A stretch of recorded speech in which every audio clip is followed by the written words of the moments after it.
sports fans? This is Robert with WTP Sports Dudes here live tonight on this Thursday evening, ready to answer some questions or talk about some questions that we might have for all of the teams that we support here on WTP Sports Dudes, Level Up Sports Team, Post Game 86, FanDuel Zaya Podcast, and Blitzburg Podcast. All of us have various teams that we like, and we're going to talk a little bit about what we want to see, what questions we want to see answered in those in this fall camp for each of those teams. We're going to start off with probably Florida State and then go on to each one of our teams and answer some of those questions and see what our thoughts are on those. I got my man Post Game 86 with me here tonight. My man from the Midwest. How you feeling this evening, Post Game? Low post, mid post, high post, post game sports. What it do, people? Smash that like button. Pops, I see you in the chat. How you doing, sir? I'm good, bro. I'm glad you're able to join us this evening. I'm glad Wiz is in the chat with us tonight as well. He can probably put some questions in there about some of the questions he might see coming forward for some of these teams that we're going to talk about tonight. Like I said earlier, we're going to talk about Florida State, Michigan, uh, Texas, Ohio State, and Notre Dame tonight. And we're going to see what kind of questions we want to think should be answered for this fall camp. We're going to start off with Florida State and what questions do you want to see answered during fall camp for Florida State on the defensive side of the ball? Man, where do I start? They bringing in a new defensive coordinator. They got they. You would think a team like Florida State gets good recruits in, and they've done well in the transfer portal.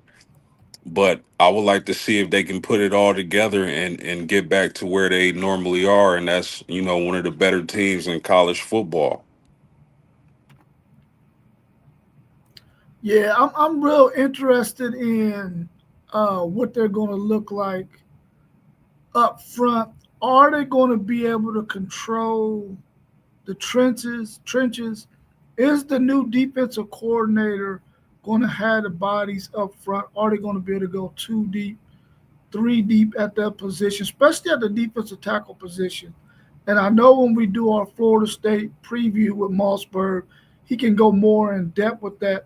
But I definitely want to see if they got the trenches this year to be able to compete with some of those teams they're going to face in the ACC. What about their defensive backfield? Do you got any questions that you want to see answered from their defensive backfield? Do they got the safeties? What's your thoughts on that position group? Man, I mean, just defensive line, linebackers, DBs, total makeover. I want to see if Florida State has what it takes to rebound after that ugly season. The DBs, Florida State for years has sent great DBs to the NFL. We'll see if they can do the same this season. Yeah, I'm anxious to see what they're looking like, especially at the linebacker position. Do they got guys there that's going to be able to stop the run, even though they play in a league that's not. Um, I'm not going to say they don't run the ball well, um, but I don't think there's anybody out there that really scare you when it comes to running the football outside of maybe Miami or Georgia Tech, teams like that, maybe even Virginia Tech too.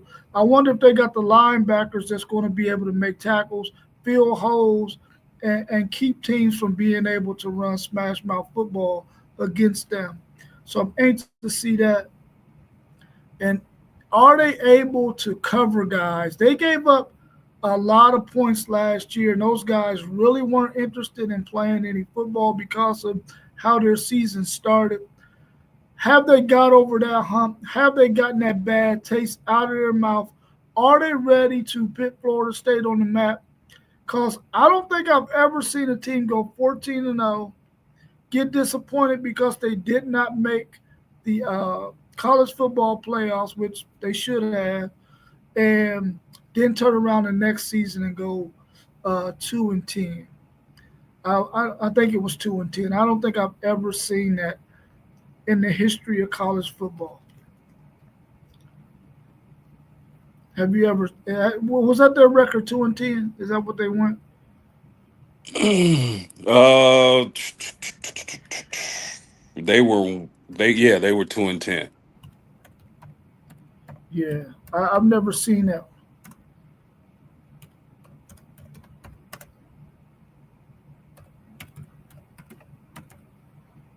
Let me see. I'm trying to see what Mossberg is saying here. Excuse me, real quick, people.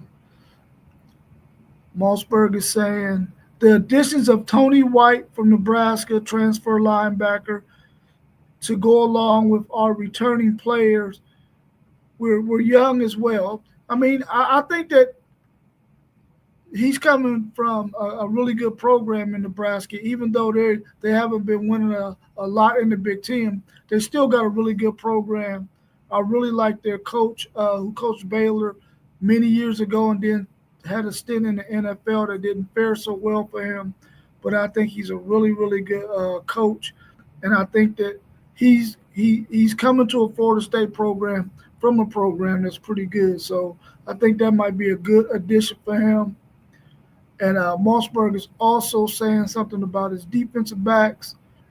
He said, "We we definitely have the defensive backs this year. They're very versatile, um, and Earl Little Jr. is going to break out. I really do hope that they're going to have some really, really good defensive because Florida State usually boasts a really good defense, man. And I hope that they had that same uh, mentality that they had when it was 14 and 0. Yeah, speaking about their DBs, the only returning starter they have is KJ Kirkland, so he's going to have to man that defensive backfield and be the leader of that defensive backfield, and hopefully he can make some plays this season. Never seen Yeah, him. yeah. Will said it's a total fall. Never seen anything like it. Yeah, I don't think I've ever seen anything like that either. But hopefully they can turn it around on the flip side, and we can be saying, "Man, I ain't never seen nobody go from 2-10 to 10-2 or something of that nature." What about the offensive side of the ball for Florida State? What answers are you looking for in this fall camp? Can they answer those questions? You think? Well, that's something we're going to have to see because this is a total rebuild on the offensive side of the ball. They have zero returning starters. But it all starts with Tommy Castellanos, the transfer from Boston College. I think he'll be able to make plays with the transfer wide receiver they got from USC. So they definitely got a jail offensive line, running game, passing game. Like I said, total makeover. So they got a lot of work to put in for fall camp. And again, it all starts with Tommy Castellanos, the quarterback from BC, and his ability to get the ball downfield and use his legs to make plays is going to be critical for the Florida State Seminoles this season. Yeah, I really believe this is an upgrade at the quarterback position from DJU. I don't know what happened to DJU, but he was a bum. He was a bum really at Clemson, but I thought he played okay at Oregon State. But he did not play well last year. I think he was the main reason why they really suffered the way they did and ended up going 2-10. And Rob, real quick to your point, that just proves that the game of football is not always about talent. Because when you talk about a quarterback like that, he had all the talent in the world, but it wasn't his talent. It was something else. You never know. Off field issues, mental issues, maybe even some laziness. We don't know.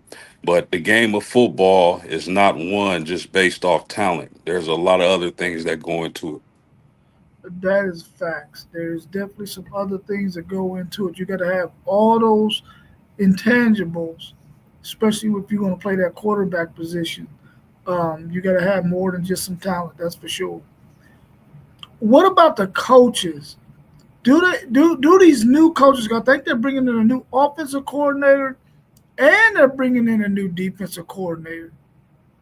What are you looking to see from both of them, coordinators and the coach, this fall camp to see if they're going to be able to turn this thing around? Well, if you go turn around from a season like they had last year, it all starts up front to me. And one of the things Florida State might struggle with this season is the offensive line depth.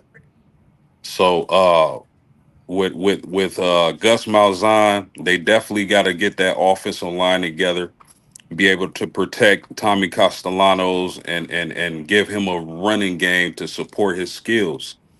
And if they can do that, I I think they could turn it around and enjoy a winning season.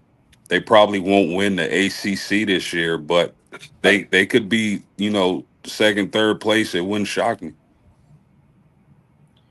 Yeah, I remember when they went 14-0 2 years ago, and they were their defense was really good, but their offense wasn't that great.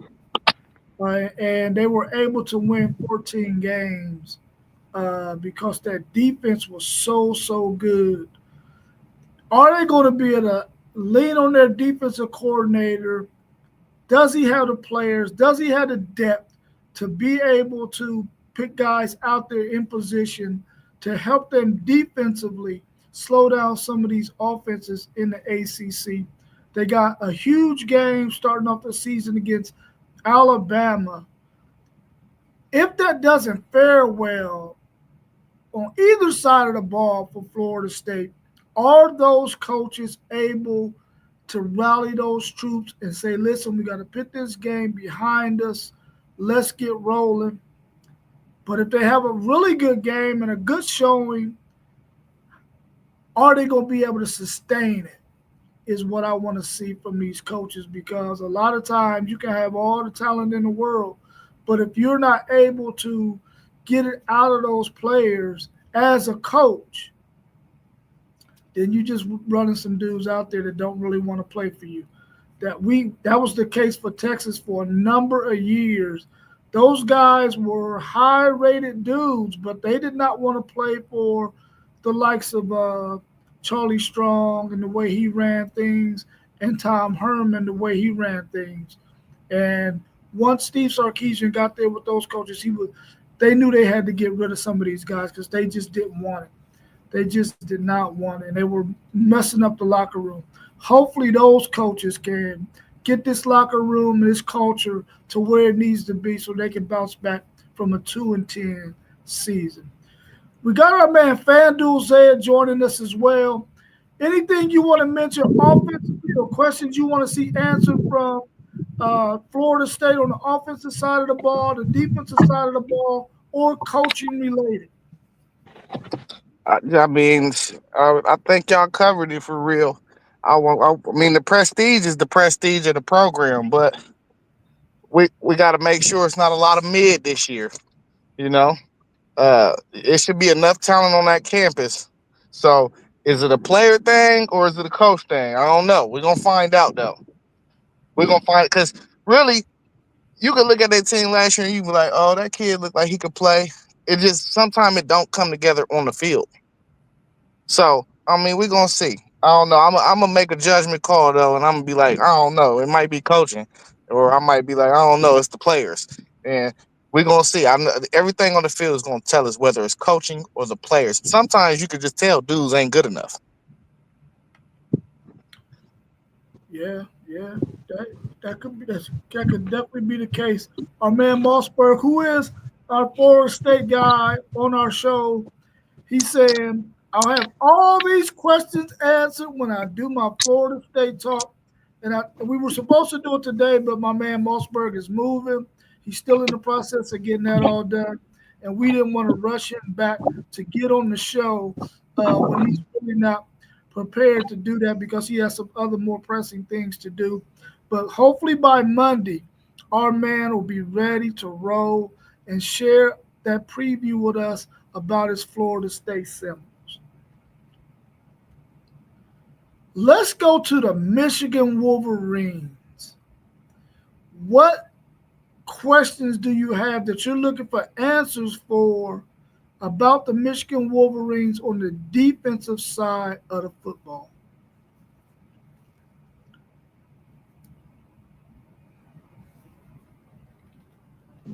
Oh, y'all want me to go first, I guess. No, because them are the enemies, you know. Uh, I know they're gonna replace their defensive line. I've seen what I needed to see. I think they're gonna have a top defense again. Because we seen it in the bowl game, bro. Like we got to be honest. All them dudes that was playing in the bowl game last year is returning. So it's really not too many questions on that defense. Um, but we know what's his last name? Moore, the safety. Is that his name? Yeah. Rod Moore.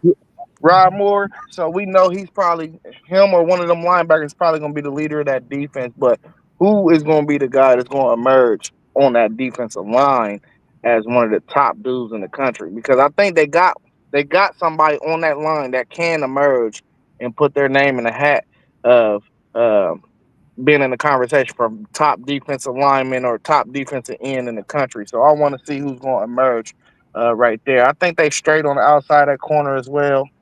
I really don't got too many questions about Michigan's defense, though. Yeah, I'll second that. I don't believe there are huge questions for the University of Michigan on the defensive side of the ball. I think the questions are going to emerge from the offensive side of the ball. They do got to replace those two big old monsters in the middle, but I think they'll be fine with Benny and Williams. You got Moore and Guy coming off the edge. And you also got a guy that I was very upset Notre Dame didn't get, something about his academics, but he was committed to the class. And then when the academic thing fell through, he went to Michigan, and that's Brandon Hillman. He's a really good player at safety. So not many questions on defense. We know when Michigan do, defense is in their DNA. My questions are going to come from the offensive side of the ball. I'm trying to think of their defensive coordinator's name, man. Oh, Wink Martindale. That's his name. I'm, he started off the season kind of. He wasn't calling the right blitzes, and some of the defenses was kind of off. I don't think he found his rhythm yet with this Michigan team, but towards the last half of the season in the bowl game, you really seen him start to click with his defensive play calling and scheme. I'm wondering if he can continue that going in to the season defensively. They got a really good game against Oklahoma. I want to see what his defense does with that Oklahoma team and John Mateer. So defensively, I know he's going to have a good front that's going to be solid. But are his linebackers and safeties going to be able to cover backs out of the backfield? That's a question that I have. And because I know when they played Texas, they had some struggles guarding Texas running backs out of the backfield. They were flat-footed, but it could have just been because it was early in the season and they just weren't prepared for that from Texas. So I want to see if they're able to do that defensively. Can they cover backs out of the backfield?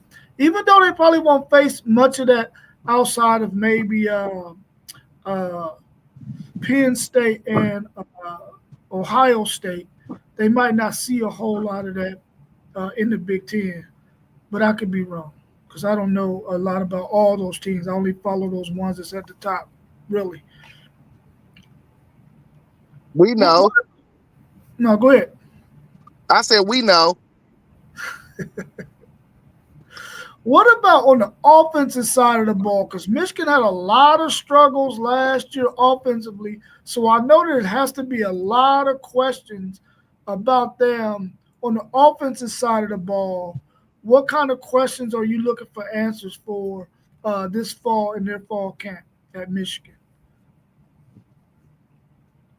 Um, what type of offense? Like, I don't know really what type of offense they're gonna run because Underwood could do a lot with his legs. And he got to be a better thrower of the football than Orgy. Um, so they did a lot of two tight end sets. I expect them to do two tight end sets, but it's gonna be hard replacing Coast and Loveland. I know they are a tight end factory though. I could say that about Michigan. They always got a good tight end. They are. Can y'all hear me? Yeah, we can hear you. Yeah, they always got a good tight end though, but I expect the offense to cater more to Underwood than just simply running two tight end sets and running the football down somebody's throat. Because at the end of the day, he's one of your highest rated recruits that you've ever had. You got to kind of progress him, man, and you should be preparing him to take the keys in year two and really turn that into an explosive offense. You can't do that by handcuffing him and just running the ball down teams' throats. I think you gotta put in actions that fit his skill set. So that's what I'm curious to see. And I think they gotta replace two offensive linemen. And I thought that offensive line was really solid last year. Continuity is a big thing on offensive line. So, or is that going to affect the play of them guys losing two guys from that offensive line last year? I want to see that as well.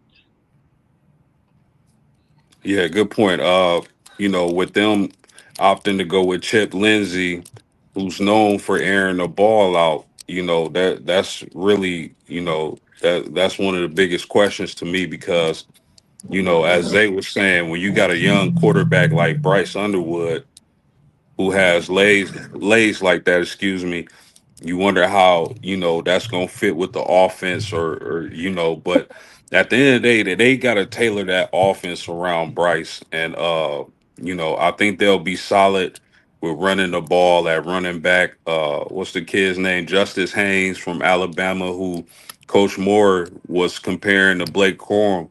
He should be solid. I think it'll be wise to lean on him early as Underwood gets acclimated to the college game and really picks up the playbook and progresses as the season goes on. So, uh, uh, when you talk about Michigan on offense, we know they're going to pound the ball, but, will they be able to open up the passing game and get those receivers downfield? And how is Underwood's accuracy going to be as a freshman? So, I think they'll tailor their offense around their young freshman phenom. And as the season progresses, hopefully his accuracy and his knowledge of the playbook picks up. Yeah, I believe one of the biggest questions I want to see answered in this fall camp is, are they going to find two guys on the outside at wide receiver who could take the top off of the defense, and do they got a guy maybe that can play the slot that could get behind linebackers and get a quick slant or something and take it to the house? Do they got the wide receivers? Last year we didn't see much from their wide receiver core, maybe because it was they didn't have a quarterback, so they didn't have a scheme that could go with the personnel that they had. But I didn't see much out of their wide receivers, so I'm definitely going to be looking to see what they can do with their wide receivers. Did they get anybody out of the portal that might help them? I'm looking for that question for me is what happens at the wide receiver position for Michigan, because it wasn't good last year. It was not good last year. With the new offensive coordinator, Chip Lindsey, do you think that he is going to come in and just overhaul everything that Michigan was doing, or do you think he's going to sprinkle in packages here and there until he can get everybody up to speed with whatever his style of play is? Go ahead, Yeah, Post. yeah. I think if he's smart, he won't just overhaul the offense. You know, Michigan wants to pound the ball. They if they start the freshman, you know, you got to bring him along when you talk about passing. We saw the spring game. He was, you know, and he could have improved since then, but he wasn't accurate.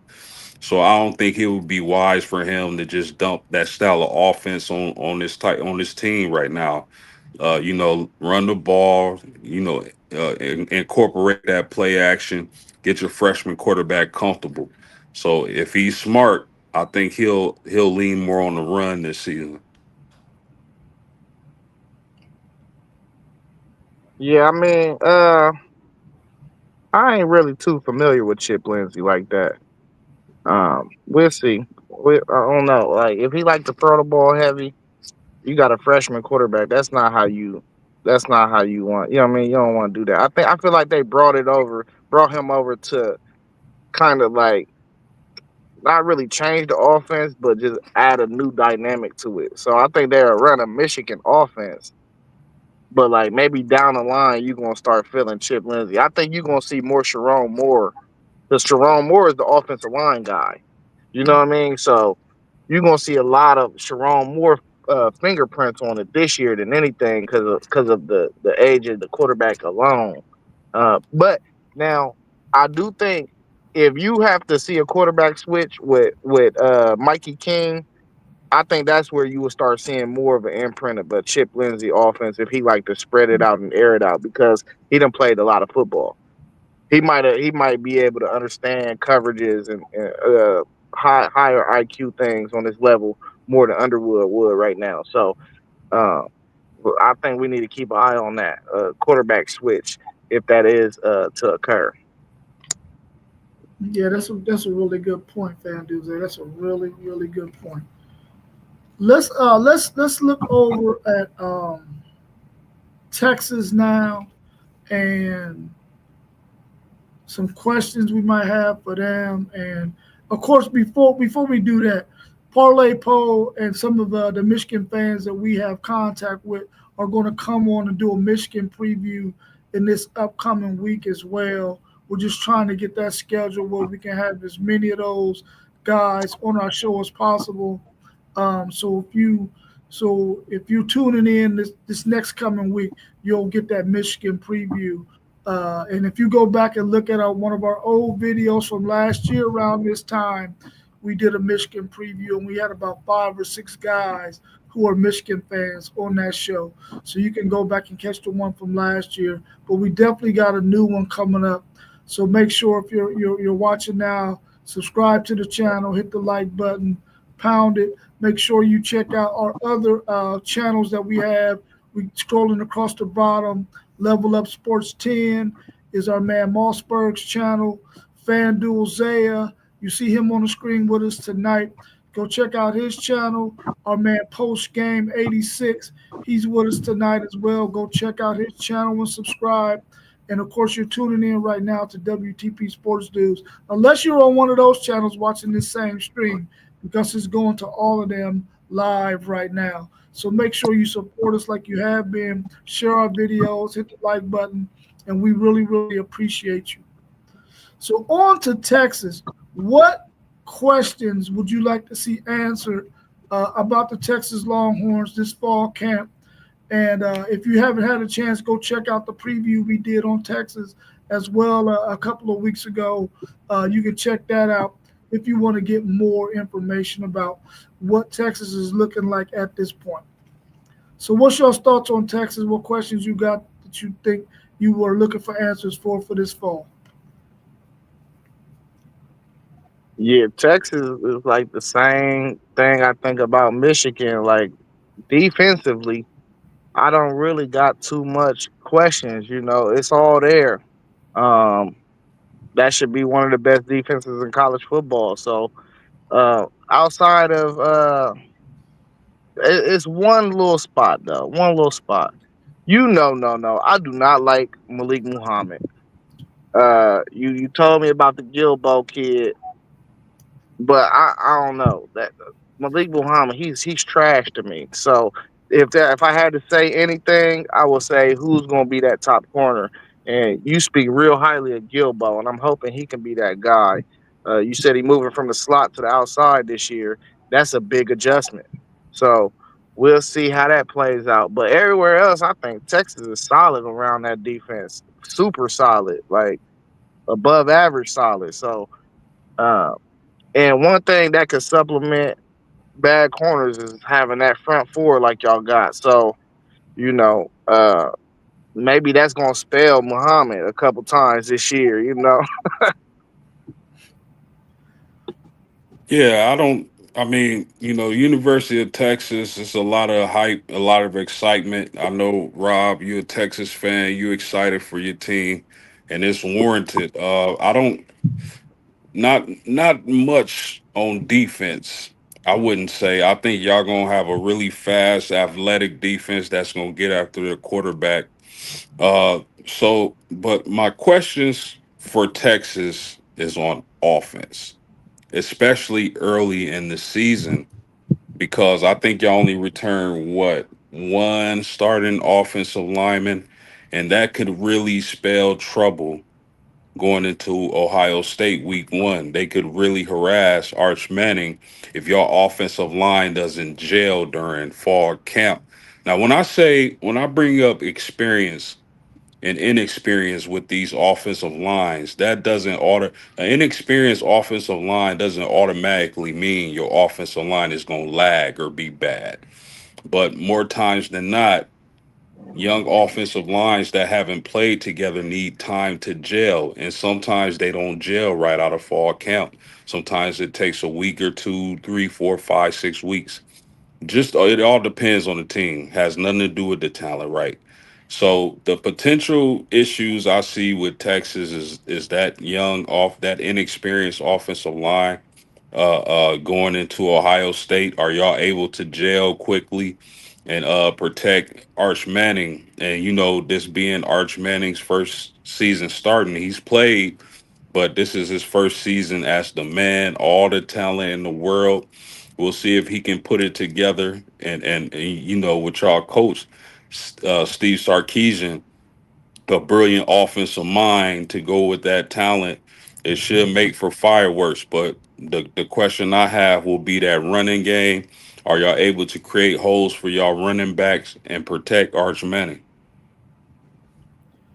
Yeah, to mention something about the defensive side of the ball, um, I got a few questions that I'm looking for answers for because Texas, their mindset now is we got to get the best 5 defensive backs on the football field for what we want to do in our base defense. And so, even though Jalen uh, Gilbo is outside right now, if Kobe Black does what he needs to do, they just might bump Gilbo back to the star position. But they want a bigger body there at that star position, at that slot position, a guy who can be closer to the line of scrimmage for tackling purposes.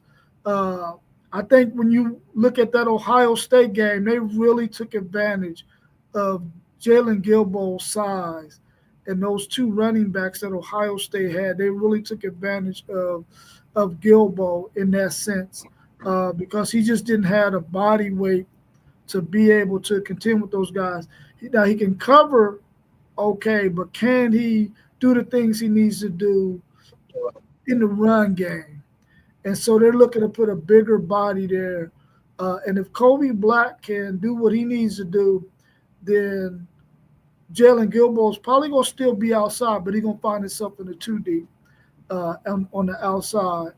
Uh, I think Malik Muhammad is going to be able to right the ship. We got uh, 2 new defensive back coaches, and they all have their own position coach along with um, defensive back coaches that's going to be able to help them along too. And I think Malik Muhammad is learning some things that he sort of slipped up on last year, where he had opportunities to use the sideline to his advantage. It So I that's a question that I know I had, but they're working on that. So I did catch that bit of information today when I was watching some shows. Hey Rob, let me ask you a question real quick. Yes. Do you think the safety, because I've been hearing a lot of people talk about him, Jelani McDonald, could Mhm. he possibly be y'all best DB this season? He can definitely possibly be our best defensive back this season if he stays healthy. He can definitely be our best defensive back. The thing that we need to happen really is we need Derek Williams to get 100% healthy. If Derek Williams gets to be 100% healthy, Texas defensive backfield totally changes because now we can put Jelani McDonald in that slot position, a bigger body, a guy who can tackle and can force against that run. That will really turn Texas defense into a really, really nasty defense. Once Derek Williams can get 100% healthy, you'll get to see that Texas defense really, really turn up on some teams. But I agree with you. Jelani McDonald could definitely be the best defensive back on this team this season. Definitely. Nah, I'm gonna give it to Michael Taft. It's cool though. I mean, he's definitely the smartest. He's definitely the smartest. Um, and Tav is a bad boy, man. He's a bad boy. I think these guys just have more athleticism than Tav, which they make it look a lot easier than what Tav does. Even though Tav is a really, really smart guy, and we needed him to come back for this senior year, so I'm glad that he did to help that defensive back room. I'm definitely happy for that. Um, Could you see him moving to the star position? yeah, he gonna play some star too. Yeah, he gonna play some Yeah, star. I about to say if Derek Williams get healthy, he could slide down. Because Yeah, honestly, you want that guy. That's why Bryce West ain't getting the nod for us. Because you want that guy to be able to cover tight ends too. yeah. Actually, his freshman year at Texas, he played a lot of star. That's where he started off at. Yeah, but as far as the offense go, I'm gonna piggyback on a little bit what post game was talking. Even though I don't necessarily think it's going to be a major problem because they got a more mobile quarterback this year. But you do got to have continuity on that offense, Mhm. and that right side was not that good to me last year. And that I think losing four guys, maybe and y'all needed to lose four guys because it's probably more talent on the bench to me. That's probably gonna have a higher upside this year than the guys that was last year because I feel like them dudes was highly recruited probably, but I just didn't see it. You know what I'm saying? Now the left tackle was a monster. What's his name? Kelvin Banks. Kelvin Banks. Yeah, Kelvin Banks was a beast. But I wasn't too sure about the rest of them guys. And also, man, I want Texas to have 1,000 yard receiver, bro. This should be the year, right? It should be the year. Yes, yes. I'm gonna say yeah. Man, Ryan Wingo should get 1,000 yards receiving. we need 1,000 yards from somebody, bro. Yeah, yeah, yeah. I mean, Golden was close, but I mean, I think if Isaiah Bond would have stayed healthy, he probably would have reached it. But Because they was trying to force feed him. yeah, and he stayed injured. He stayed injured too much. I think that would. I mean, even Golden probably could have reached it too if Bond was healthy, because then he could have got some matchup advantages as well. But we had to rely on DeAndre Moore, who actually had a really good season, uh, probably the last 8 games of the season. Um, Yeah, but his hands is made out of glass. I hope y'all throw him the ball. yeah, well, something. They gonna fix that. They gonna fix that because he left a lot out there on that field, man. He ended up with 7 touchdowns, but he easily could have had 10. Easily could have had 10. But drop balls, man, was his kryptonite. So hopefully he's going to get that fixed. But I think we'll get 1,000-yard receiver for sure. Just to mention something about the offensive line, you are correct that the guys who were backing them up are better are better athletes than those guys. It's just they weren't more experienced. They did. We knew they weren't going to make a whole lot of mistakes, even though they weren't as athletic enough. Like our left guard wasn't really good in run blocking, but he was good in pass protection, in pass pro. Our center was very smart. He's played more games than any player in Texas history, but he wasn't the kind of body that could help us in the run game. So they were able to take advantage of him when it came to running the football. We couldn't run inside zone with that kind of a center, but the center we have now is a bigger body, but he's new to the position. Even though he's played it a little bit, this will be his first time starting there. He's normally a right guard or a left guard. He can fluctuate between either one of them two, but he's playing center this year.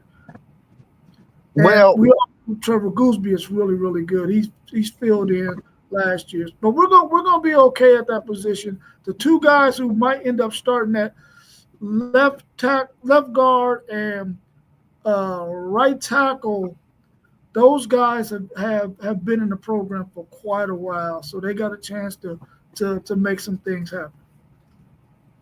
yeah, well, when you recruiting, depending like I expect all these guys that y'all about to roll out there to fit Arch Manning. Because when you Yeah. recruiting, you want to fit your offense in pieces together. You're not just recruiting like, oh, okay, this is what I'm going for. Woo, woo. I mean, you Arch is definitely a totally different player than Quinn Ewers. So when it's his time, you got to fit your recruiting cycles to match up with Arch too. You know what I mean? Just like the recruiting cycles was supposed to match up with Quinn. You know what I mean? So I don't Mhm. know. I feel like you're gonna see different skill sets on the like as you should. You should see different skill sets as offensive linemen because his legs will be able to spell for different problems that Quinn wouldn't have. You know what I mean? I mean that Quinn would have. So I mean we'll see. Yeah, that's a fact. That's a fact for sure. Um, I don't know, man. We have to wait and see. I mean, I know when Steve Sarkisian first got there, though, Texas, their offensive line was pitiful. They didn't have bodies, man, at all. They had a couple of big dudes, but those big dudes had not played any football for Texas because Tom Herman just did not use those guys. He didn't have nobody to develop them. And so when Cal Flood got there, he's seen these big old bodies in Christian Jones and Tope Amada, and he was like, "You do well." Christian Jones was playing, but he was flip flopping all over the place. But Tope Amada was supposed to be the dude, and he wasn't even playing. He only got to play because the guy in front of him ended up suffering a lower leg injury, and he should have came back for another year, but he didn't. And so, he decided to go ahead and take on his professional career. But if he would have stayed, he would have probably been a really good right tackle. But my point is, those guys knew they had to fix that offensive line because that offensive line was atrocious. Tom Herman was recruiting guys who was like 285. He wasn't trying to have big humans. And we all know we were headed to the SEC. You ain't going to do nothing in the SEC with 280, 290-pound linemen. So they fixed that issue. One of the questions I have is at the running back position because we all know that Cedric Baxter he's only about 80%, which means we don't know when he's going to be at the point where he's going to be able to give us what we need him to give us, and we're bringing him along really slow. We no longer have Jaden Blue. Who was going to be that next guy? Because if you go back and watch Texas's games last year, Trey Wisner was good, but he was not able to run effectively against the really good teams like Ohio State, like Georgia, because once he got contacted at the line of scrimmage, he wasn't able to break tackles against those guys. And we need a guy, and we need him to. He picked up some weight, so he's about 205 now, up from about 194 from last year. So that's going to help him. But we need him to be able to fall forward. But against those Uh-oh. major teams like that, he wasn't able to fall forward. And so we Is that a need new week? Is that a new weakness alert? no. Well, I mean, it could be. It could be. It could I be. don't know. It sounds like it, man. It could be. So, but until Cedric Baxter gets back 100% healthy, I don't know what I got a lot of questions about the running back position because, of course, Jared Gibson is there. He's gotten rid of that baby fat that he had last year. He's rocked up solid. Hopefully, he can hold on to the football and he can handle pass pro. And Christian Clark is ahead of him right now. So Christian Clark is coming off of an Achilles injury. So there's a lot of question marks at that position, and the two guys behind them are true freshmen. So there's a lot of questions right now at that running back position, and we can't allow for Trey Wisner to carry the ball 20 times a game, man, for the duration of the season. He's more of a 12 to 15 carry guy. We can't afford to give him the ball 20 some odd times like we did against A&M and Kentucky. We can't afford to do that.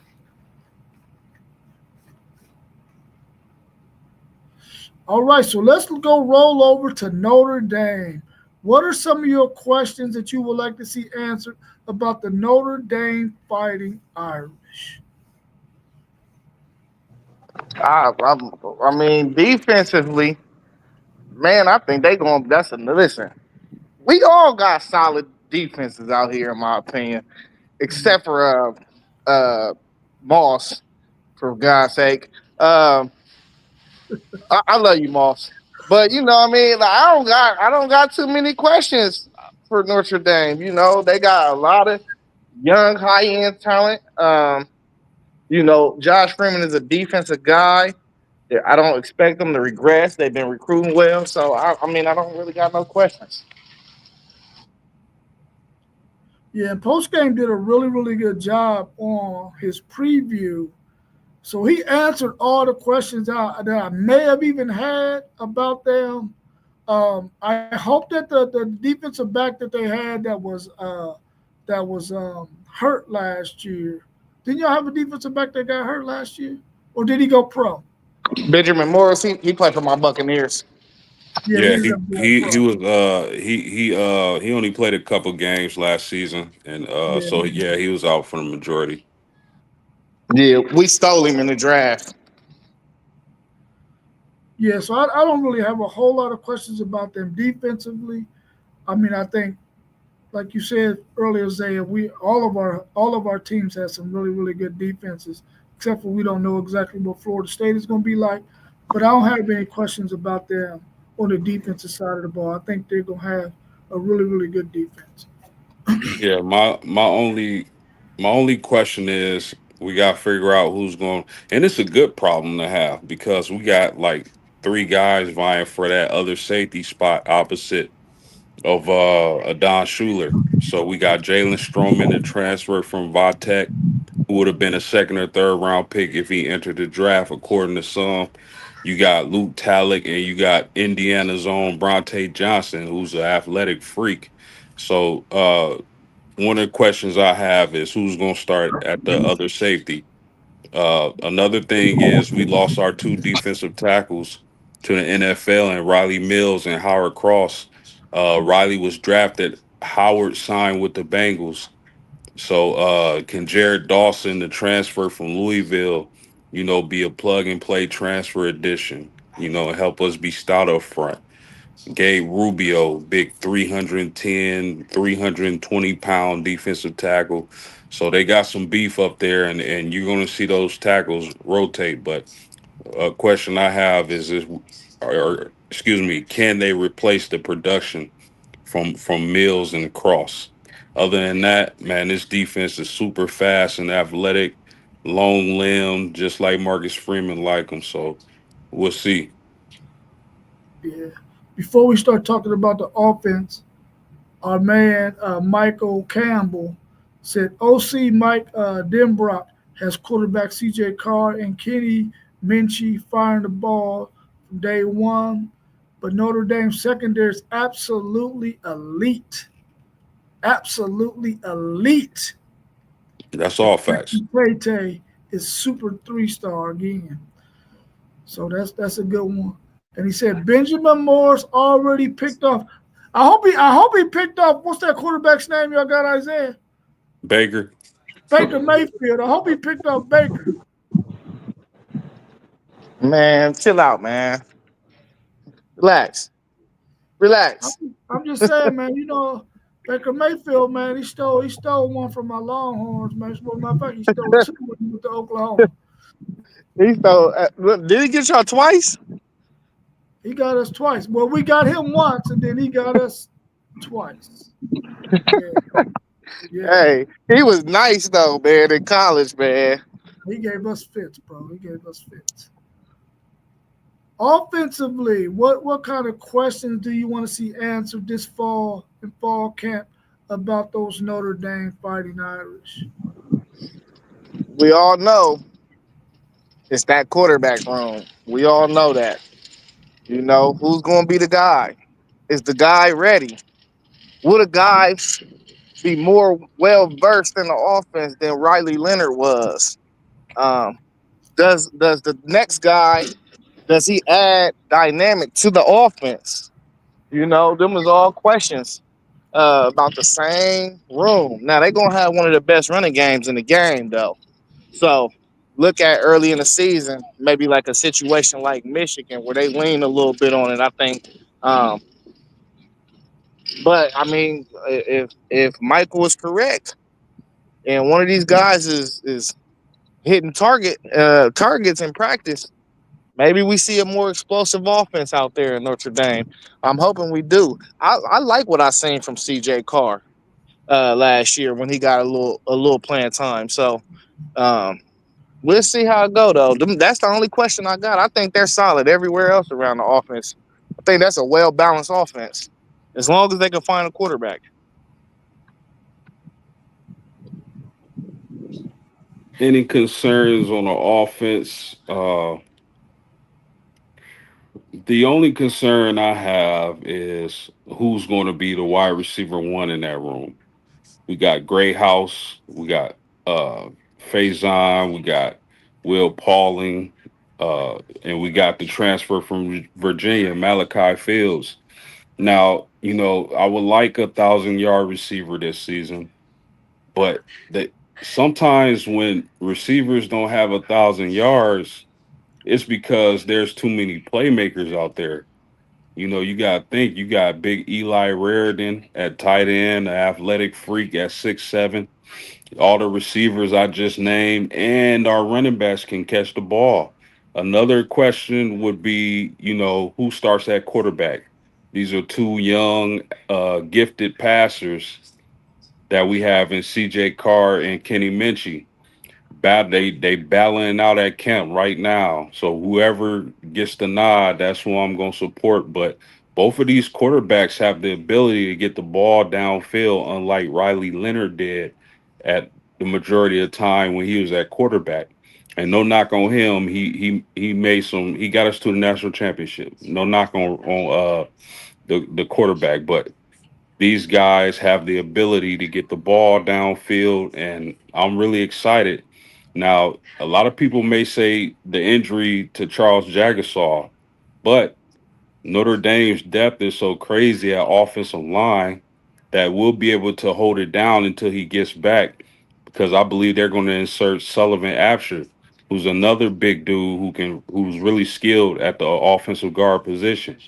Another thing is uh, how often will Jeremiah Love get the ball because they like to use multiple running backs.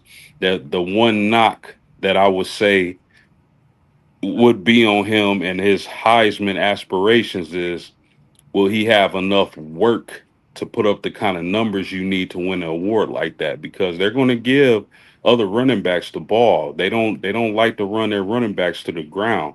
So those are the questions I have for the Fighting Irish's offense this season. Yeah. Our man Michael was saying that CJ Carr has the ability to throw receivers open, and that's key. And he's more consistent downfield. And if I'm Notre Dame, I'm using that running back by committee. Of course, Love is going to get more touches than the other running back room. But my goal is not to get him the Heisman Trophy, because 9 times out of 10, if you get this guy, we seen what happened last year with the running back from Boise State, Genty.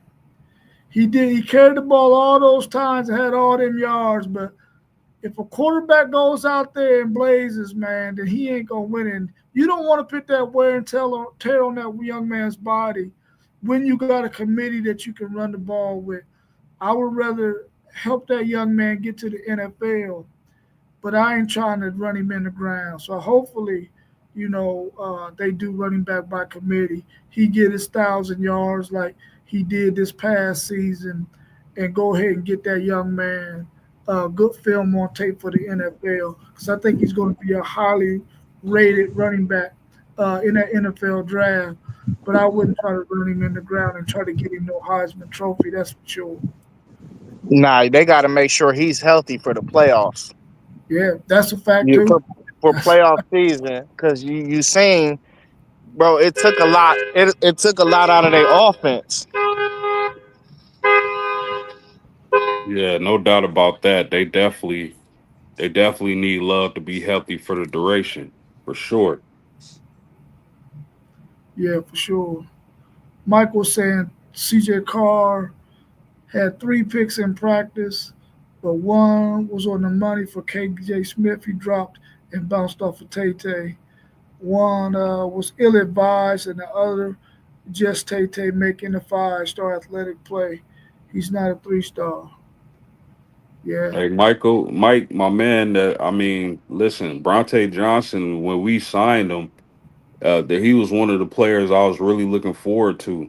That dude is supremely athletically gifted, and I can't wait to see what he becomes at Notre Dame. Another question I got about them is they're replacing their defensive coordinator, and I think you said on the preview that y'all replacing him with my man Chris Ash. Is that right? Yep. Yeah, I really like Chris Ash, and hopefully Chris Ash can keep some things very similar to what was already in place and not overhaul things.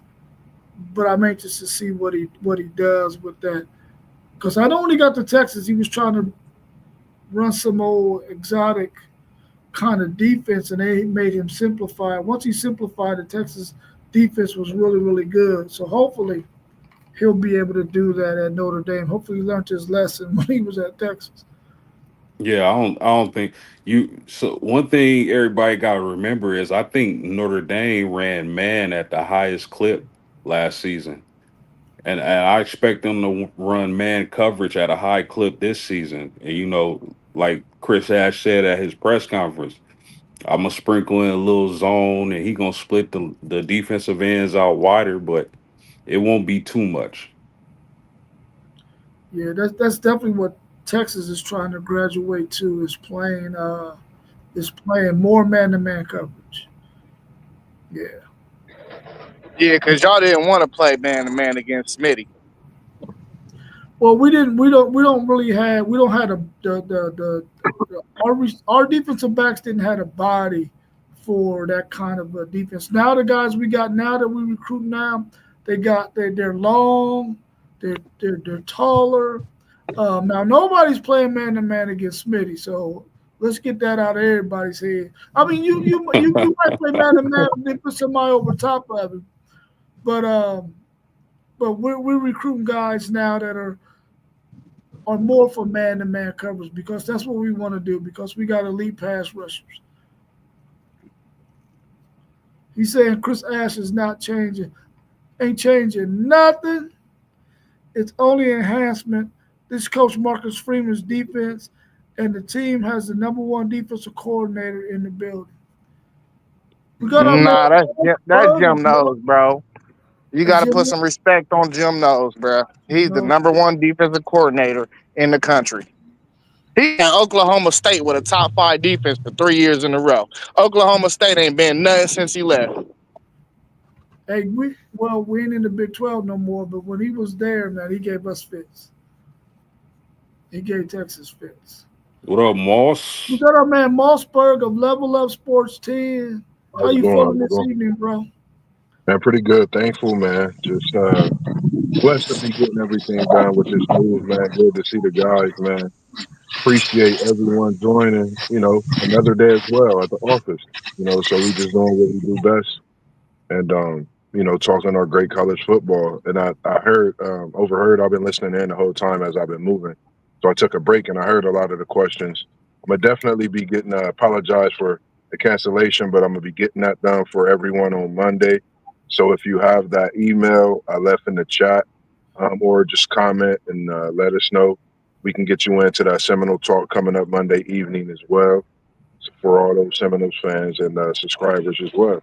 It's good to see you post game, FanDuel, WTP as well. Appreciate y'all having me. What up, bro? Hey, you've been moving for like 5 days. You should have called me. I'm a part of the moving crew. Man, it's me and Mom Dukes, man. I definitely would appreciate your services because I know I'm going to be up till about 2 in the morning and right back on the clock in a couple hours after that. The grind don't stop for us, man. We stay to it, man. Bro, you ain't asked nobody. I would have helped you. I ain't know what your schedule was like, man. That was my bad, bro. Man, tell him to stop it, man. He got freaking 12 jobs, man. This dude got. Come on, man. You want helping, man. You got 12 Bro, I jobs. would have helped, bro. If I would have even gave an hour, it would have helped. You know what I mean? You at work right now. So I'm at work. Yeah, I'm at work by choice, though. If I tell them I ain't coming in, I ain't coming in. My God, man. My God.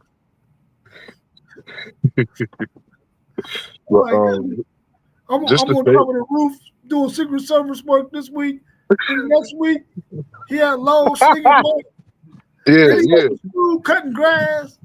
Right. Then he's doing top flight security at the concerts. I'm like, dude, you always working, man.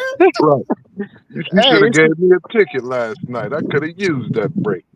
Hey, it's the summertime, man. I'm trying to stay out the way. Hey, that's the best thing to do, man. I feel you. Same here, man. But I know some of the questions about the Seminoles I overheard post game and yourself, as well as Zay. I know everybody on this. I'll definitely elaborate more on that discussion. But the defensive side of the ball in the trenches, I think with the transfers we got, and I'll speak more on those guys, and with the players we've had, seeing the first day of camp yesterday, it's just a different motor in Tallahassee this year. Doak Campbell is a place to be. New renovations, new uniforms. You look good, you feel good. You feel good, you play good. I know Coach Prime say that, but that's a for sure thing. And then with the new stadium, I'm sure they're gonna have it rocking. And I'm just anticipating the season now. It went from optimism to anticipation. We 30, I think 32 days away, 30. It's getting close. And I just can't wait. Bro, you anticipate BTA, bro. Stop playing with these folks. You talking about that August 30th BTA y'all gonna take? Nah, I ain't talking about that. I'm talking about y'all getting BTA. Nah, I tell all the people on Monday, no beatdown happening. It's going against Roll Tide, Rico Curry, and his Crimson Tide, that is, respectively. Ooh. I want to get your thoughts on this statement that Michael said post game. He said CJ Carr will be running the ball with RPOs. I saw him and Kenny Minchie running the drills on goal line. Do you think that is going to be an added bonus to y'all in the goal line areas, being able to do RPO with the kind of running backs that y'all have? Yeah, I mean that's a staple in Mike Denbrock's offense. I'm not. I know you like CJ Carr, my man, in the chat, but I'm not ready to call the quarterback job. I'm gonna wait and I'm gonna let them battle it out, and whoever wins the starting job, I'm gonna support. But if it's CJ Carr, absolutely. If it's Kenny Minchie, absolutely. They both have that ability in their bag. These are not statues. Man, post game, we hear you, man, about the quarterback situation. Man, that's CJ Carr's job, bro. Listen, they good coaches, they keep both kids active because they might need both of them throughout the year. So they keep them hungry for it. We know who the starting quarterback is, man. Nah, bro. I don't. I'm not ready to give it to Carr because Mitchie. Listen, he was a highly recruited guy too. Now and you know what that is? That's the national media doing that. And don't get me wrong. I'm gonna be happy as hell if it's CJ Carr. Tons of upside, but I can't front, man. I'm gonna be happy as hell if it's Mitchie too, because I know what he brings to the table and how he fits into that Denbrock offense. I think the guess is as good as ours when it comes to quarterback. Just thinking of OSU's situation, I think it's the same type of situation. Both teams really have superstars. It's just who's going to come out, and be that superstar whose upside is going to show throughout these spring trainings and preparation for the season. I think that goes into it as well. You got to know that playbook. As we've seen over the years, some quarterbacks have the skill, but knowing that playbook hurts their chances of being on that field too. And you Moss, know it that ain't the same. It ain't the and, same. They lying to us in Columbus. We know who our quarterback is too.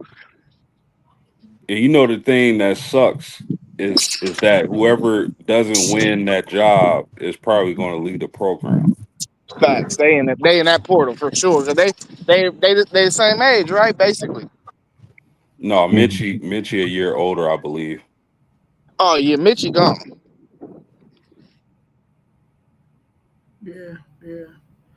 All right, well, let's switch over to Ohio State before we wrap up the show. What kind of questions do you want to see answered defensively from the Ohio State Buckeyes? Man, like my question would be, well, a lot of thoughts and a lot of talk was at the cornerback position. Um, Igbinosa. I, it's a kid I love watching him play when he plays his game. When he's on top of his game, he's not using his hands as everybody's, said over the years. I know I've said that too. But when I'm watching him play, when I'm watching him play and he's not holding, as a lot of people say, and as we got WTP, we know he talks about it. I think he's a great cornerback overall, but I want to see what can he do this year at that position and just showing his skill set without those questionable calls or those holding calls itself. The defensive backs is something we know what Downs is going to do. It's everything outside of Downs for me in the secondary. Yeah, I mean, again, a program like Ohio State, just reloads. We've seen what they've done in recruiting. Um, but the biggest question for me would probably be the experience on the defensive line. They got to replace a lot. They lost a lot of players to the NFL. I was excited as a Colts fan getting that defensive end from Ohio State. So the question for me, yeah, would be replacing. They got to replace all four starters on the defensive line, and if they do, they could probably put a lot of pressure on Texas game one. But if not, you probably see Arch Manning running wild. So that defensive line is the biggest question for me.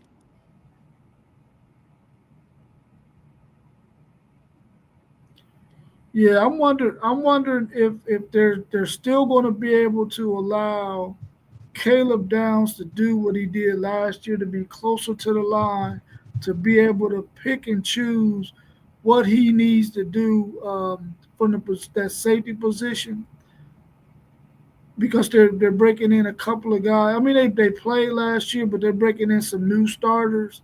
I wonder if they're going to still be able to let him be free to do the things that makes him great as a safety. Um, and I think if Igmanosa was in the SEC, he probably wouldn't get holding calls called him, because they allow you to hold in the SEC at the corner position. To allow you to hold in the SEC. I like post game's point with the defensive line. Them some trench babies, and we know Zay and T1. They love their Buckeyes and they talk their mess about them trenches, and that's also something again that just want to see how some of the players that were called upon last year that stepped up and played big time minutes and big time roles during that run to the national championship. If they can come out right off back against a Texas team who we know some have them as national champions, some have them winning the SEC, and respectively, when I say that, you're talking about a team that's in the national championship. Some have them as Big Ten champs as well. So you're talking about a battle we're going to see on both sides, but definitely want to see what Ohio State do on that defensive side of the ball at the trenches. Yeah, for sure. Man, I mean, I ain't worried about the defensive backs. I think that's probably our deepest position group on defense. Uh, I mean, y'all. A lot of these guys, people are unfamiliar with, just because we did lose so much, and people really don't understand too deep if it's not their team. But we got dudes on top of dudes in the backfield, bro. Uh, Malik Hartford and Jalen McClain is still fighting out for that position, alongside Caleb Downs. But I wouldn't even be surprised if Fahim Delane started, true freshman 5 star. They said that kid is a thumper. Uh, but as far as corners, the only question I got is the slot position. I Don't get me wrong, I like Lorenzo Styles. I like him. He came for your team two post game, Notre Dame. Yeah, Uh, he played wide receiver at Notre Dame. That's crazy. yeah, we converted him to a corner because then he wasn't playing in that room at Ohio State. Um, I like him though, but he's not. I think receiver was more of his natural position, in my opinion, if that makes sense. I think he's a solid corner, though. I think he's solid. I think he'll do the job. Um, but that's my only smidget of that. That spot can possibly get exposed a little bit from time to time next year. And just because, too, our next guy behind him, Bryce West, uber talented in my opinion, but he a little small. He only 5'9", probably a buck 80 soaking wet. And I just don't like having small slot corners. It's cool in the NFL when you know it's about to be a passing down, you want to run a nickel, but a lot of the times these dudes got to guard the running backs and the tight ends. I don't want no little guy guarding the tight end. Um, and we lost Edric Houston today, and Whoa. he was the single most important player on our defense this year, and we lost him. We don't know if he gonna be healthy or not. We don't know. He got a lower leg injury. He got carted off the field today, the first day of fall camp. So that was a blow. So we need Jason Moore, Taiwan Malone. Taiwan Malone came from Ole Miss. It's time for him to step up. He been on campus. This is his third year on campus. It's time for you to do something, buddy. Jason Moore, you 6'6", 305 pounds. What are you doing? This is your third year on campus. You are a redshirt sophomore. It's time for some of these dudes to step up. They said they like what they done seen from Will Smith, but Will Smith is a little on the smaller side for my defensive tackle liking. He only about 285. You know what I mean? So we're gonna see what we're gonna get from Will Smith Jr. Uh, but everywhere else on the defense, like I said, I'm cool. They said Kenyatta Jackson look like a first and second round pick. I'm comfortable in what I've seen from Hugh Atkinson at North Carolina. I like Caden Curry as a 2 deep guy. I'm good. That's a 3-man rotation. That's what we need. That's all you need right there. Or Jarquez Carter. Matter of fact, where is Jarquez Carter at? Jarquez Carter was a high 4-star defensive tackle last year. Where is he at? It's your team. You tell us. We gonna find out. That's why I need the games to start, because 11 Warriors only do so much for you. Yeah, you're right about that. You're right about that. What about the offensive side of the ball? And then we're going to get to some of Michael's statements he made about the Miami and Notre Dame game. What about the They- offensive side of the ball for the Ohio State Buckeyes?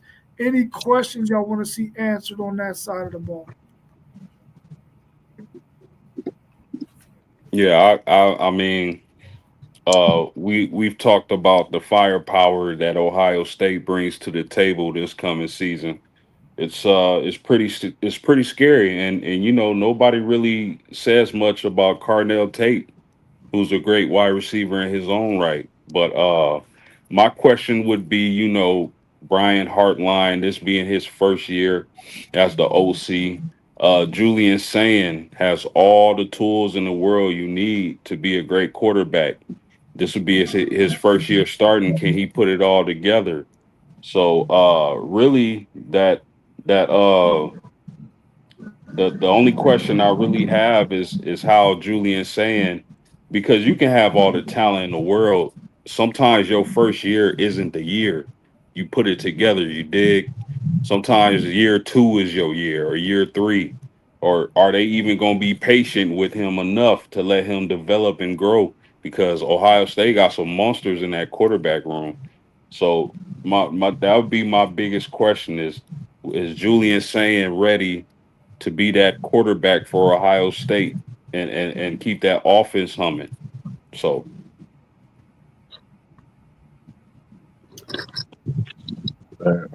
As you were saying about Carnell Tate, I'm gonna just say this: that's a new Plexico Burris playing the number 2 spot, respectively.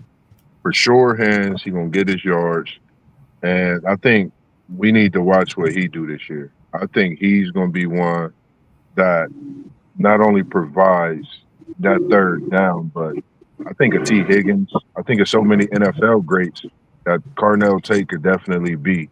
This year, he could give you visions of them and be as the years to come in the NFL as well. So, respectively, he's something to watch too. Hey, can you put that comment on the screen so I can address this guy? Which one? Oh, Carnell Tate one No, the Sonny Styles. or the Sonny Styles? There you go. With Michael, my friend. Sonny Styles led our team in tackles last year with 100 tackles. He struggled a little bit.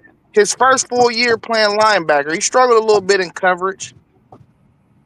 The physicals is there though, and the film is there too. Some of his mistakes you can clean up. That was his first full year playing linebacker, so that comment is invalid, my friend. It's invalid. He led the national champions in tackles. Just think about that. Okay. One of my offensive questions that I want to see answered is, of course, Carnell Tate. Can he be a Mecca Abuka and keep all of the attention off of Jeremiah Smith? Can he have the kind of game like he had against Texas where they needed him to step up because they were going to do what they needed to do to keep Jeremiah Smith from having a big day? Can he take some of that attention away from Jeremiah Smith?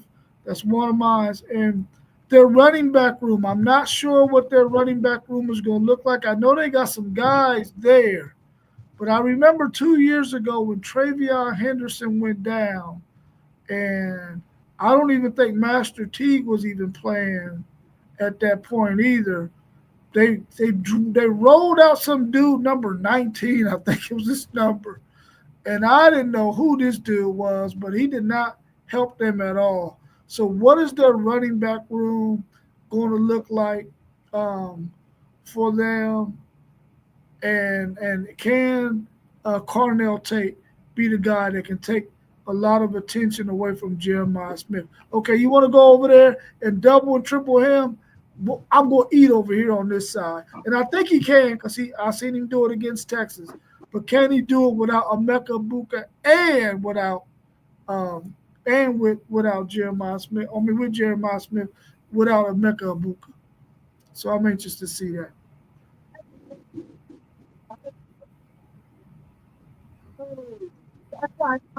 Zay, you got any comments, or So we I gonna? thought post game was about to go. Yeah, I mean, I'm not worried about the quarterback room. I used to have this problem where I'd be questioning our coaching staffs when it comes to quarterbacks, but man, they done deserve the right to do whatever they please in that quarterback room, man, because it's been proven that we got a competent quarterback every year. And I know I gave Kyle McCord a hard time, but it was just because he was immobile. It wasn't because he couldn't sling the rock. Um, it we got Julian saying now. Julian saying got some legs. He got sneaky athleticism. I think he'll be totally fine. If I had one issue um, with our team that I got is not an issue, just a concern. For years and years and years in a row, we had a killer slot, like a high end, high draft pick round slot. And Brandon Ennis is not that. He's actually probably the best blocker we got in that room, though. Um, but he's not a high end threat in the passing game to me. So I want to know, and having an all world tight end like Max Clare is going to help with not having that type of level slot this year. We haven't had a tight end on campus like Max Clare in a long time. So I think that's going to help the slot or that third target, that third option for Julian saying a little bit. Um, but still, man, the type of offense we run, bro, you got to have a nice slot. And I mean, I'm just not a fan of Brandon Ennis. That's why I want to see Miles Graham uh, probably move into that slot until next year where they can move him outside, bump him back outside. But Miles Graham is so explosive. I don't understand why he's not getting. It's a seniority thing at Ohio State too. We got a seniority problem. Like it could be a younger guy that you could clearly see he should probably be on the field. Like we had the same problem with Williams. He could not get the ball because of a seniority thing. So it's like I don't know. We'll see. We'll see how the season turned out, man. I like Brandon Ennis. He just mid though for Ohio State to me.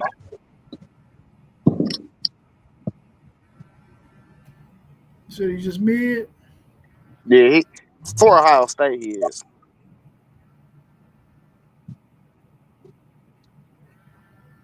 He said Michael saying Brennan Ennis is supposed to be the one I see getting open more than Carnell Tate in 2025. What's your thoughts on his statement about Miami about to be one dimensional? They're gonna get zero touchdowns unless it's a blown coverage or a player falls down. They're gonna be one dimensional by halftime with Notre Dame and Miami play.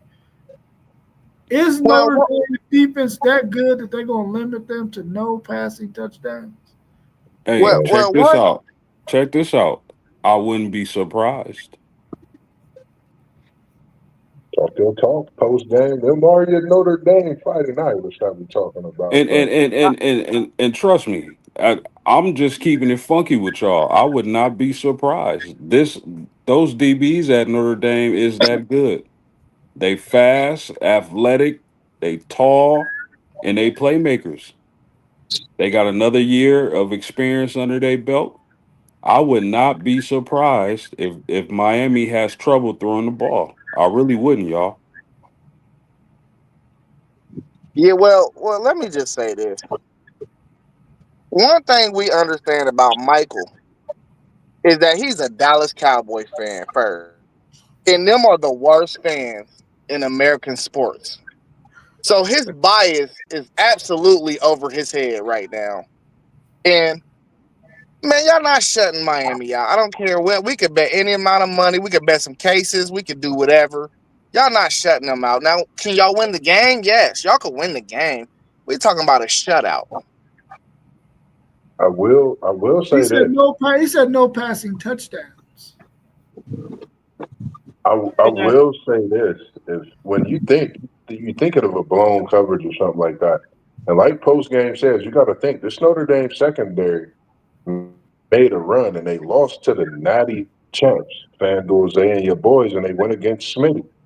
So just think, they not trying to blow any coverage this season. That's my thoughts. I would say coming in as a secondary, DB, regardless of the position. So I'm sure I like that breakdown, and I like that bet for $1, FanDuel. I'm not going to say 5 or 10, just one single dollar, 4 quarters, 100 pennies. That's a Listen, single it's dollar it's bet. it's hard to imagine, but I'm telling y'all right now, this Notre Dame defense is gonna be crazy, and that's the reason why I can't see Miami beating Notre Dame, because I know they ain't gonna be marching up and down the field. No sir, no sir. And then if Carson Beck happens to get cracked and his elbow is messed up, they really could leave with a goose egg. Am I now we betting on talking it? about what if. Now we talking No, no, about no, what no, if no, Mark. no, no. I am I betting on the goose egg? No. But listen, they got the talent and the defensive coordinator. Marcus Freeman is a defensive mind. Again, I would not be surprised if we went down to Miami and that defense dominated. I wouldn't. He did play big plays in that Miami Ohio State game. Think about it, years ago. And some teams, whether having the same coach, they kind of run some of that same identity and plays if it's not being able to be stopped. So that's a good point that you said something. If Freeman sees something certain a couple times, he can make that adjustment. That's a good point. And he Hey was Mark. playing for your national championship Buckeyes when he was in that jersey. Let me mention that too. Hey Mark, your bet is good. We betting $1, bro. I want my dollar, bro. I want my dollar too. Now, I can get a I tropical got fantasy with that dollar, bro.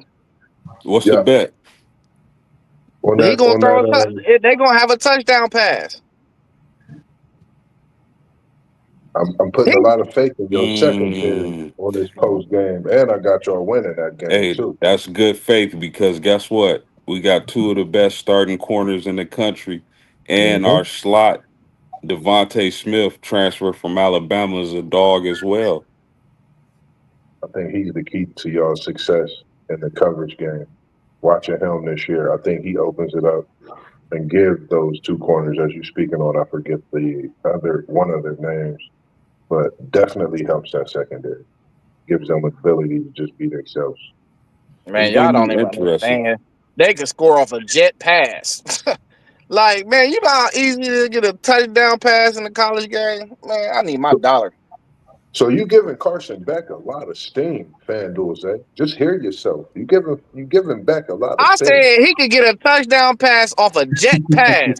How's that giving him anything? Man, give me Nah, I $1, got bro. Give me $1, bro. We talking about this high-powered Miami offense, bro. Y'all think they ain't getting one touchdown pass? Give me my dollar, bro. Hey, can we make this bet all around the board? I want $3. I'm not betting.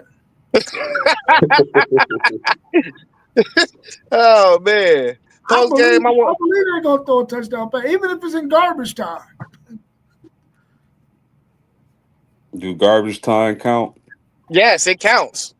this fan, It's money on the wood. That this counts. money on the wood, this FanDuel say it counts. So y'all better come out with that zero in mind post Man, game. listen, I can't guarantee you that Miami won't score, but I'm pretty confident Notre Dame is gonna crush them.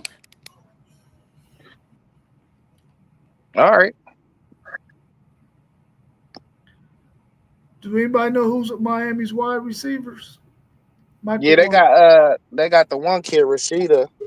It was a high he was like a high. He was 5 stars on certain services. It's his time though. It's his time. But I'm sure they got receivers, bro. Carson Beck wouldn't have went there if they didn't, because he dealt with absolutely atrociousness last year. Yeah. Yeah, for sure, for sure. All right, y'all. Well, that's all I have for tonight, man. We up on a 1 hour and 30 minutes. We'll be back again on Saturday morning at 10 a.m. Oh, Uh, Trader is his doing, name.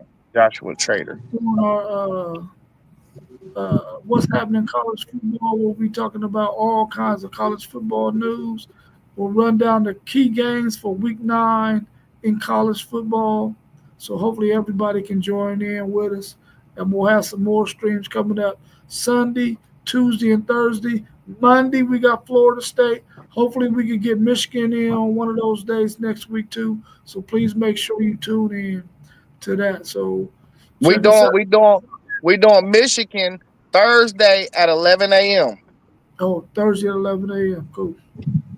Thursday at 11? Oh, I can't be. Man, I got my I'm thing gonna be up. in. Just send me some questions if you got any. I'm Oh, gonna yeah. jump in because I'll I be can set off. it. I can I'll be set it up. off. Yeah, I'm gonna jump in because I'll be off, so I'll be able to come in. Okay, cool. Cool. All right, that'll Nah, be just done. appreciate everybody tuning in. Make sure, like everybody said, like WTP Sports said, like and subscribe all the channels, man. We just a bunch of guys like minded.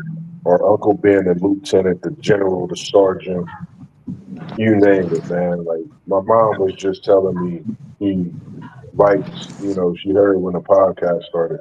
She said she really likes that, you brought me into this. And she said she really, was happy about that. And that warmed me because just hearing that from my mom, and, that lets me know, I'm doing the right thing. And man, I can't wait till we get into the heart of college football, man. For everyone out there, man, stay with us, man. Y'all see the Level Up Sports 10 in the back. The move is still going, but it will be on stream next stream. And we're just blessed to be on here and talking to the guys as we always do. I rub my mouth, but that's part of Level Up Sports 10. So definitely get at me if you want your local interview or interview with your team respectively. We can do that for you. Facts. All right. Look at the bottom of our screen. All of our channels are scrolling across the bottom. Please type it in your phone on YouTube and go ahead and subscribe to all of those channels right there. We got Level Up Sports 10, our man Mossberg. We got FanDuel Zaya's podcast, my man FanDuel Zaya. We got Blitzberg, which is Parlay Post podcast, his YouTube channel. We got at Postgame86. Check him out. And you see us here live right now on WTP Sports News. We appreciate y'all. Everybody have a good evening. Thanks, Michael. Thanks, Wiz. Thanks, everybody else that was in the chat. And we will see you again on Saturday morning at 10 a.m. Yes, sir. Subscribe. Bye. Put the notifications on.